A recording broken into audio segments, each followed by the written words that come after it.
Hello, everybody, and I'm very pleased to be introducing this week Sally Baker. Hello, Sally. Hi, thanks for having me. So today we're going to talk about resilience. Now, some of you may recognise Sally because she's been on the television a few times already this year. And I just thought, having seen Sally's book and understanding the subject, and we all hear it's one of those trendy words, I think, sometimes resilience. People now start bantering it around. What does it really mean? And actually, how can we build resilience into our lives? Because I'm sure that all of us we may be, and in fact, Sally, I think you say it in your book, we may be very resilient in our workplace. You know, we've got all the resilience in the world. We come across as strong and businesswoman or whatever it might be. But when it comes to our personal life, for other people, it's completely different person. The resilience has disappeared or wasn't there, more's point, probably in the first place. So, Sally, I'm very pleased to be talking to you today because I hope that you can share with us, you know, how we can make ourselves more resilient facing all the issues and concerns that everybody has in their life. Absolutely. Yes. And the example you gave about feeling resilient in the workplace, when I work with clients, we often talk about different arenas. So often people who struggle with self-esteem, for instance, or poor resilience, thrive in the workplace because the workplace arena has strict rules of engagement, has strict use of language. You know, no one shouts and screams, generally speaking. No one hits anyone, generally speaking. And there is boundaried behavior. So for people who really struggle with resilience, work can be an arena where they really thrive and succeed. And it's a happy distraction for them from the lawlessness of one's private life, which doesn't seem to have any boundaries for lots of people. Oh, I like that lawless. Law, I can't even say it, but that sounds really quite, it's actually true though, isn't it? Well, yes, and now with online dating and relationships and ghosting and breadcrumbing and people behaving really badly in their private lives, work can be a sanctity, a place of Yes, sanctuary, yes, because we can't behave badly at work. That's the whole no, idea of it. exactly. So before we leap into resilience, what I'd like to what I didn't mention earlier was you've obviously done over the years a lot of training um in this area. So I'd be very interested to hear your professional side of it. And then also, which I think where it started was your own personal story, which you do refer to in the book. Yes. So I began with physical therapies, massage, ITech course, which is one of the best kind of Swedish massage courses. I can't even say it anymore. And I was working just with women survivors of domestic violence and sexual assault, women who'd never been touched with kindness.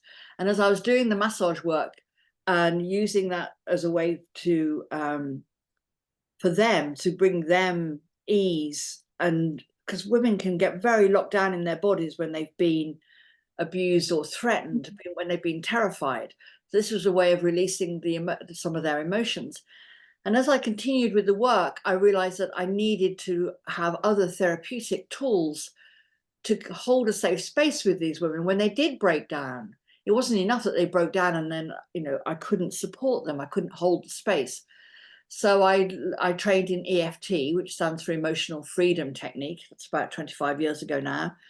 And Emotional Freedom Technique is great. It's this tapping thing, which ties in, lovely when you've been massaging someone. You can just say, look, I'm going to tap on your face. Is that okay? And you get their permission. And you can just do this gentle tapping. And you just say out loud whatever comes into your head. And it's not a CBT thing. It's not as like, I'm getting better every day in every way, and every day I'm feeling better. It's, I'm feeling really vulnerable. You say it exactly how it is. And you just tap around. And I teach all of my clients, even today, I still teach them EFT. It's a brilliant way of shifting from the daytime analytical front brain to a more intuitive subconscious mind. And it works beautifully. And they're able to express and say out loud things that they've been carrying, things that have been weighing them down and harming them for a long time. They're just saying it out loud is incredibly liberating just while they tap. And I So suppose that, I mean, and that's the whole thing, isn't it? We can think something, And we think even if we articulate it as a sentence in our brain, it's that actual getting it physically out, which is presumably the thing. The thing, absolutely. And it's really empowering to get it physically out there. So we say a lot of swearing goes on. That's always great fun. So yeah, there's lots of bad language. So when they've got it out, and when we've done some other, there's other techniques and other methodologies that I work with. One of the other modalities I'm trained in is hypnotherapy. But hypnotherapy, the other word for it is suggestion technique. Oh no, is that correct? Suggestion technique. It's just that for me, I don't believe that hypnotherapy on its own works unless you've cleared the crud. So we do a lot of clearing of the crud, a lot of clarity comes in. I've got techniques to do all of that. And when we're in a position of we want to reinforce all the changes of behavior, all the positive changes in behavior, then I'll use suggestion therapy, which is hypnotherapy, to really embed those positive changes in how people think and feel about themselves. So then moving on then to your own story. Yes. So the book begins with my story, which I've been telling it. I have been telling it for a long time, and I had never written it down before. And the writing down of it really was difficult, and I procrastinated a lot. So my story is that something terrible happened to me when I was 7, and I told my mother, and my mother said, "Don't ever mention this again." She seemed furious. I read it as I'd done something completely wrong. And you must never tell your father, and that's it. Just never mention it. So I internalized, there's more details in the book, but I internalized that I'd made a terrible mistake and it's all my fault. And that changed how I felt and thought about myself till I was 35. And I had a follow-up conversation on that topic with my mother when I was 35. And a lot had happened in those intervening years. I mean, for instance, I didn't go to university till I was 40. I left school at 16. I left home at 16. I put myself through the rack because I really did feel that I wasn't a good person, that I'd allowed things to happen to me that was really must have been my fault because my mom was so furious with me. So it all got resolved when I was 35, which is brilliant because I still had another 5 years with being with my mom. But it had caused massive schisms during our lives together, which is very sad.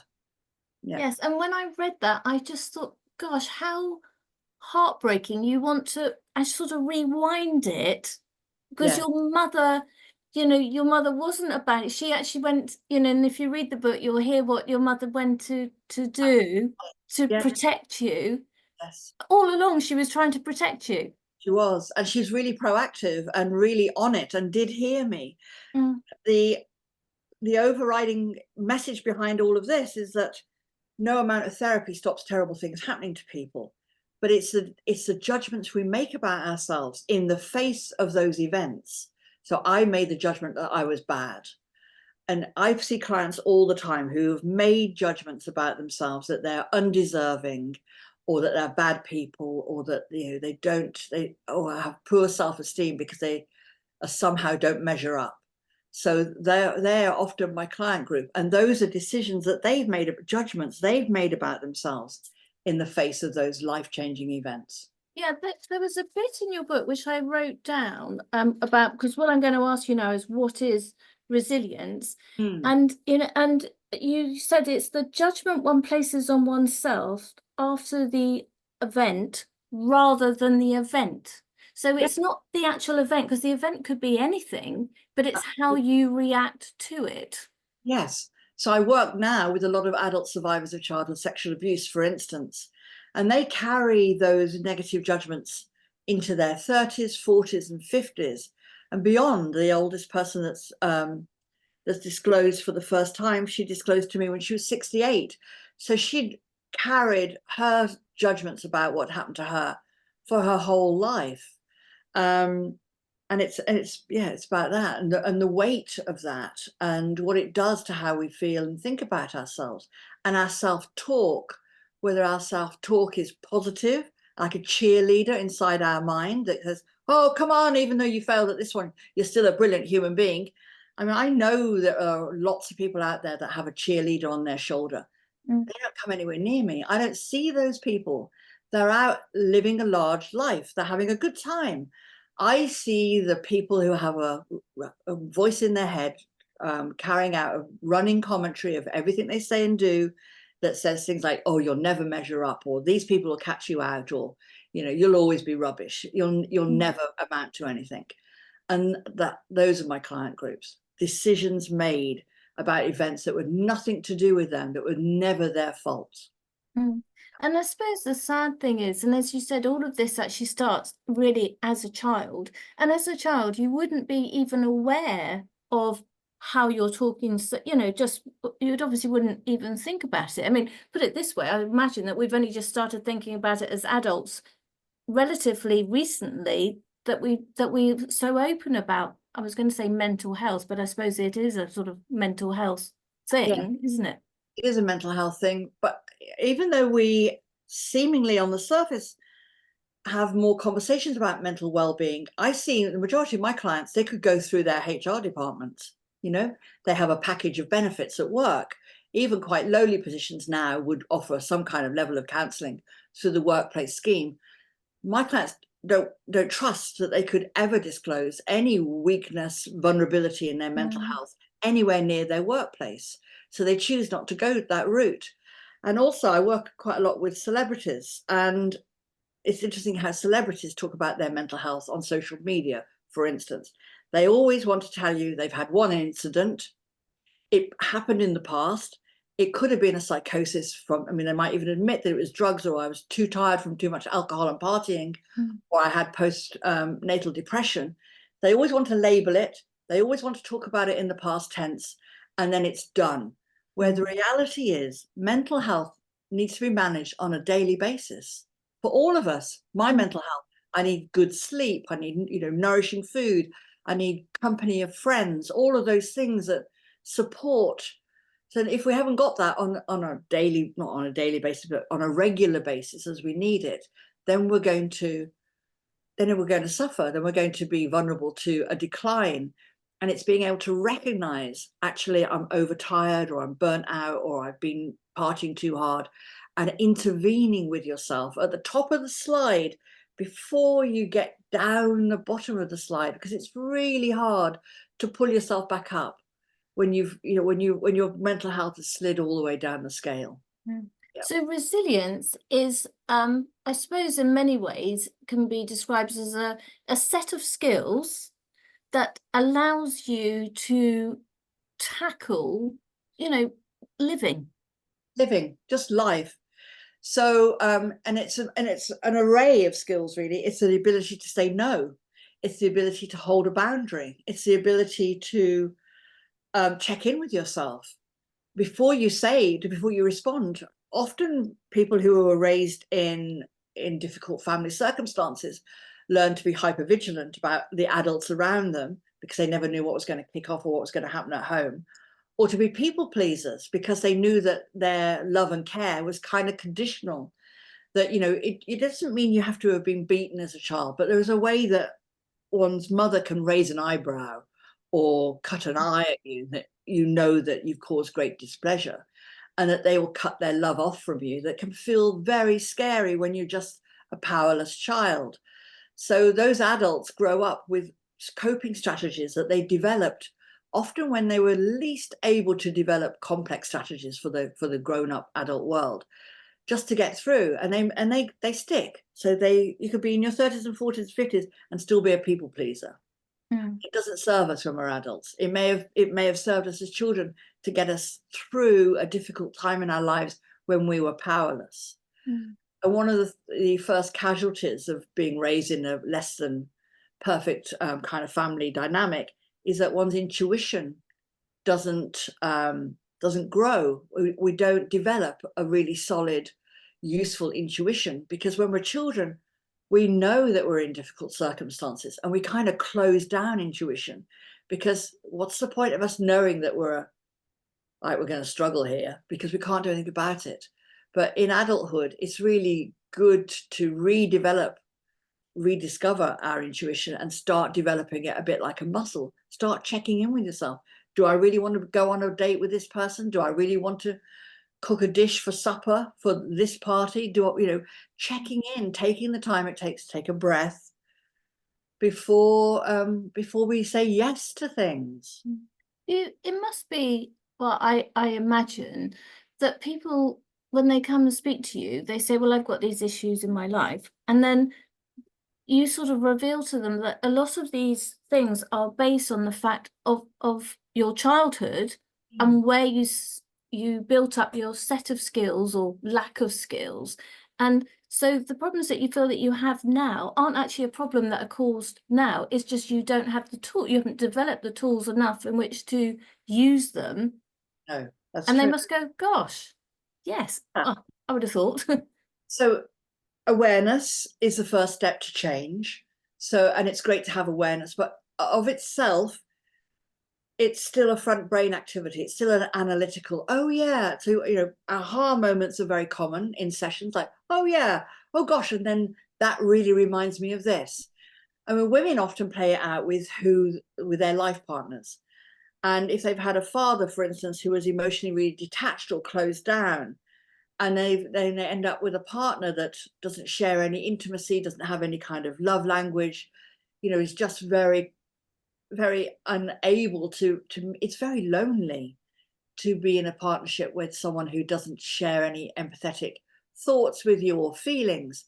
And I say, and they may have come to me about their marriage, and I'll say, well, when it's like this at home with your husband, what does it remind you of? And they go, well, remind me of, and they go, oh, it's my dad. And they can see it, they can follow it back. But then we have to clear the trauma of having had a father that didn't love them, that couldn't love them, that was incapable of loving them, or a mother that had mental health issues or alcohol issues that also couldn't love them and take care of them. So that's hard on a child, and they internalize that pain, and that's what's carried forward. So we have to go back and do some clearing of that, either the trauma work, the hurt child, the pain, and getting people to treat themselves with compassion. Because often people come and say, oh yeah, but if I was harder, or if I was more, if I could just pull my socks up and get on with this. And that's another adult talking to them. That's not, their inner child needs a lot of love and care. And they're the best place to give love and care to their inner child. And we can do that process. And that's amazingly healing and beautiful work.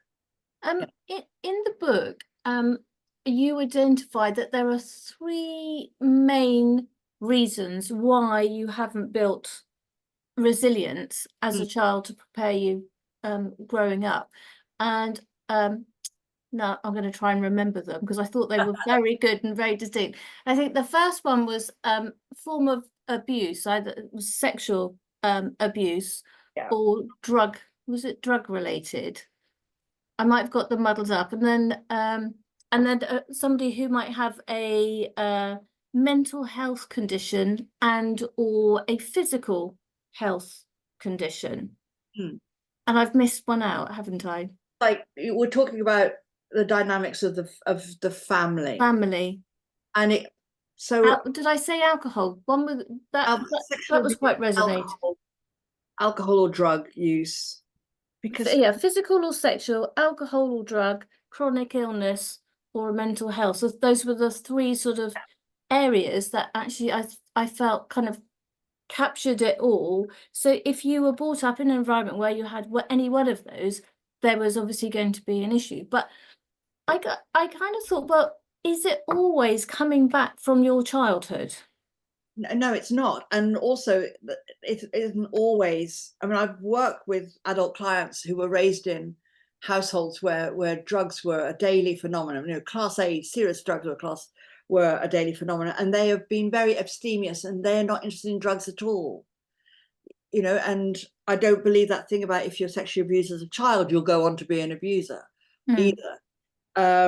And I also know families where parents have children grown up with parents who've been severely disabled through fighting in Afghanistan or wherever, and they've still maintained a really loving environment at home.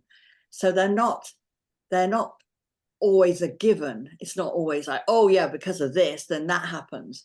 But these are sort of propensities. These are vulnerabilities Mm, that can happen okay. to those So, circumstances. having established that perhaps one doesn't have enough resilience, or you suddenly realizing, gosh, I suppose this is actually getting me down, that I can't seem to cope with this, then we, that's when I suppose people come to you to say, look, I recognize, as you said, awareness is the first thing, and then awareness, and then recognizing I probably need to go for external help, Yes. one way or the other.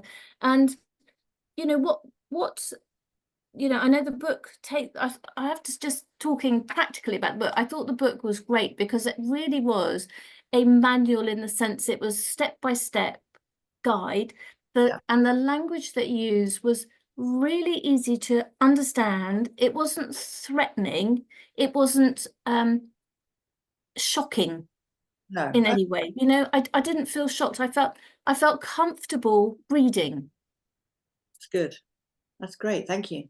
Yeah, it's So, really, but I am in a fortunate position that I came from a loving background, and so I don't think I have resilience issues, but good. I can understand, I think, what where I could improve. I'm sure that anybody who read it thinks, oh yes, Yeah. I can improve my resilience.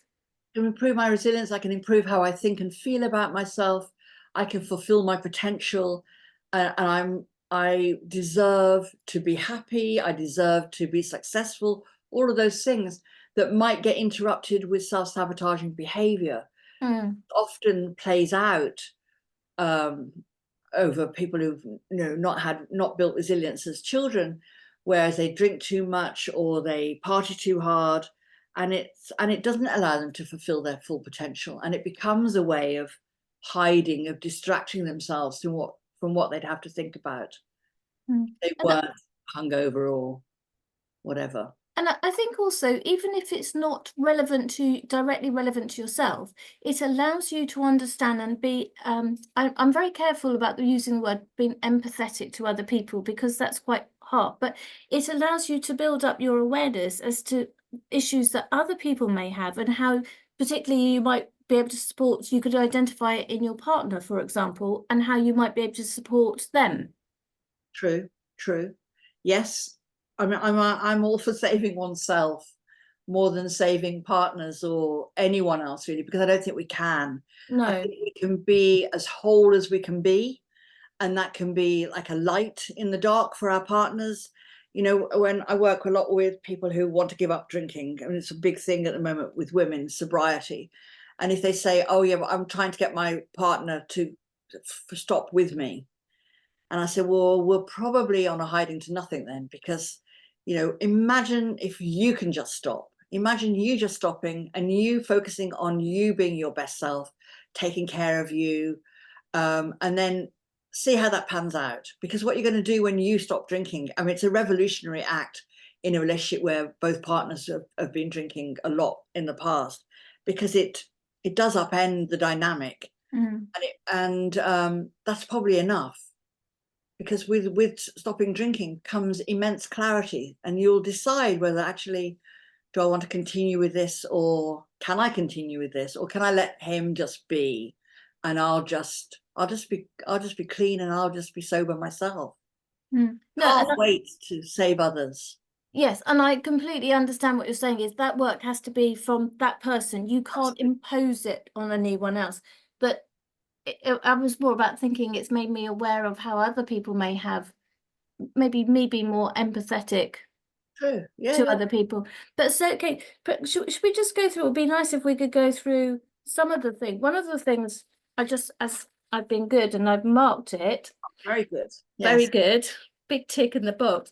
There was one that I really, a section, now of course I could never find it when I'm going to, there was one section where you had lots of things, and it was actually, that was it, resolving unhelpful thinking styles. Right. And I Okay. think we can probably all relate to the fact, we all say, oh my God, I was so crap at that. Why was I so crap? That's the, Yeah. And you go through, That's not kind, not being kind to yourself. yeah, Absolutely. and you go through about 15 different things. And I thought, gosh, yes, I'm sure we can all recognize it. And it's recognizing it, which I thought was so interesting in your book. Yeah. No one ever teaches us how to think. You might think that we were taught at school, but we're not taught how to manage our thoughts, because thoughts are just thoughts.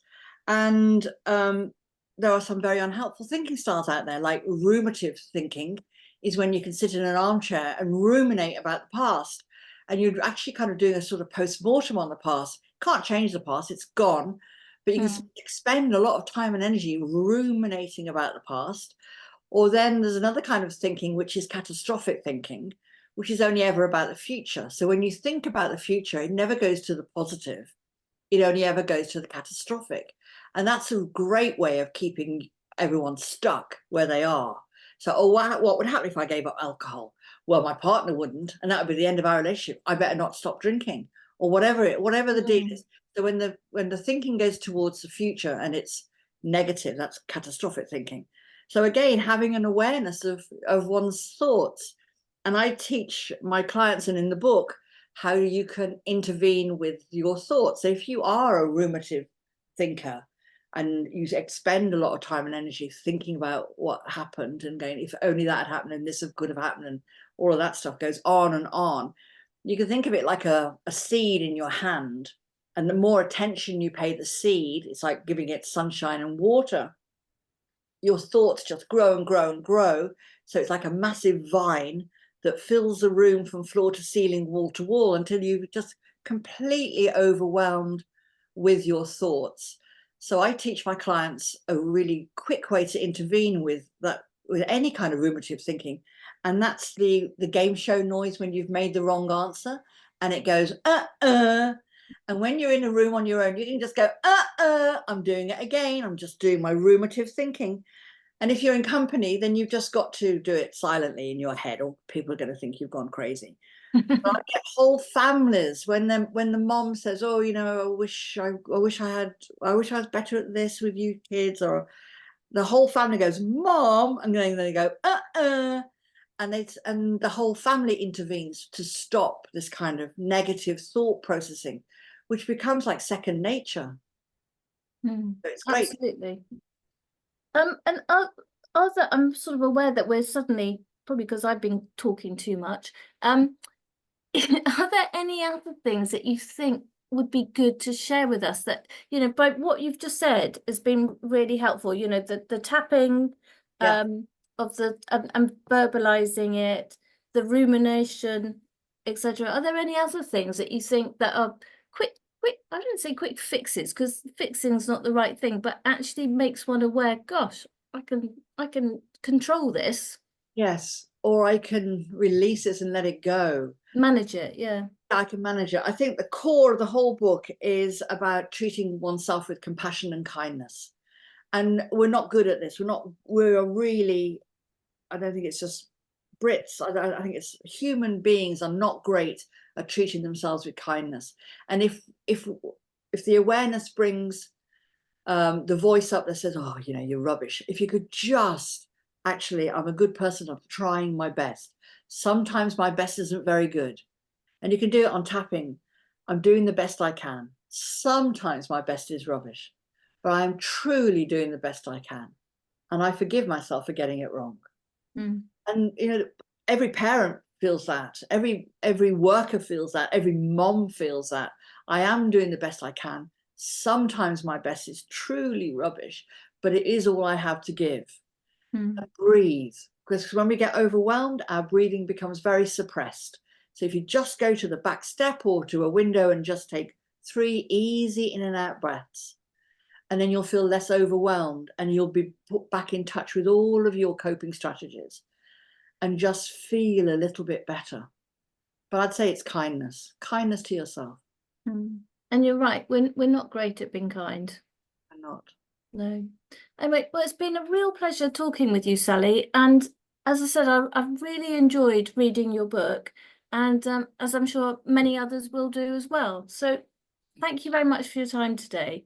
Thank you. Thanks very much for having Thank me. you.